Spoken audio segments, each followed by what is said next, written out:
이름으로 아멘. 마르코가 전한 거룩한 복음입니다. 그때 예수님께서 군중에게 말씀하셨다. 누가 등불을 가져다가 함지 속이나 침상 밑에 놓겠느냐? 등경 위에 놓지 않느냐? 숨겨진 것도 드러나기 마련이고 감추어진 것도 드러나게 되어 있다.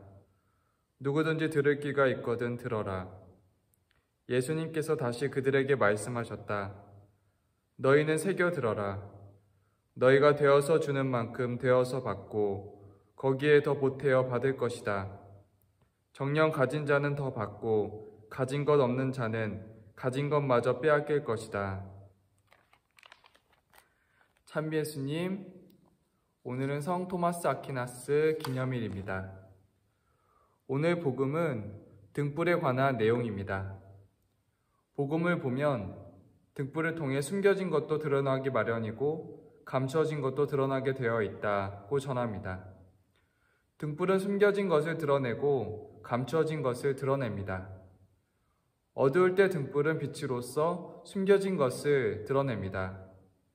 우리 마음이 어디로 정해야 될지 모를 때 등불은 말씀으로써 우리 마음을 이끌어줍니다. 오늘은 등불의 속성과 관련하여 빛의 의미, 말씀의 의미를 보고자 합니다. 먼저 빛의 의미입니다. 등불은 빛을 우리에게 비추어 줍니다. 성당 안에서도 빛의 의미를 주고 있는 것이 있는데 감실등입니다. 감실등은 항상 켜져 있습니다. 그 의미를 알게 된 경험이 있었습니다.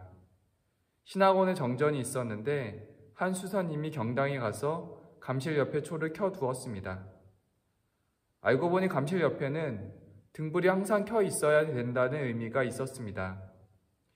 교회법 940조를 보면 성체가 보존되는 감실 앞에는 그리스도의 현존을 표시하고 현양하는 특별한 등불이 항상 켜 있어야 한다고 규정하고 있습니다.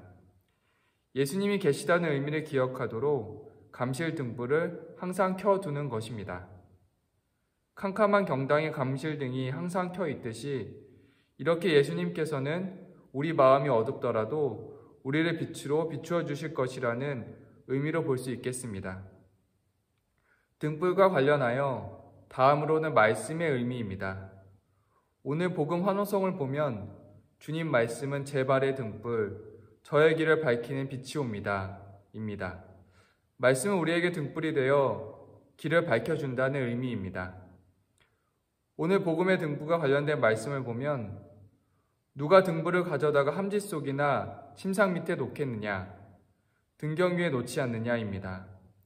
등불의 위치는 함지 속이나 침상이 아니라 등경입니다.